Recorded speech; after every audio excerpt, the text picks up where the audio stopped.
ኢትዮ እንዴት ነው? ከስራ ጋር እኔ አሁን ዘግቼ ልጠቀረር ነው። ገና ቁርሴን በላው ምናምን። ስራ ሳትጀምሩ ደግሞ ቁርሳችሁን ብሉ።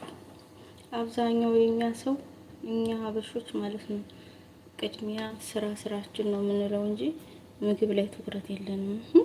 እኔ እንደዚህ ነበርኩኝ በእውነት በጣም ምግብ ምናምን አልበላም ነበር የመጨረሻ ማለት ነው። እና ከዛም በኋላ ወደኩኝ ሀቢብቲ ወደኩ።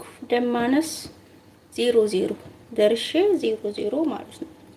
ቀዩ አልቆ በነጩ የደም ሴልስ 3 የመጨረሻ ደረጃ ደርሼ ለምን ሁሉ ስለማልበላ ምግብ ስራዬን ነበር የምለው እና ጧት መብላት አልፈልግም። ቢያንስ ቁርስ ተብሎ የሚበላው በምሳ ሰዓት ምናምን ትበያለሽ ትንሽ ከዛም በኋላ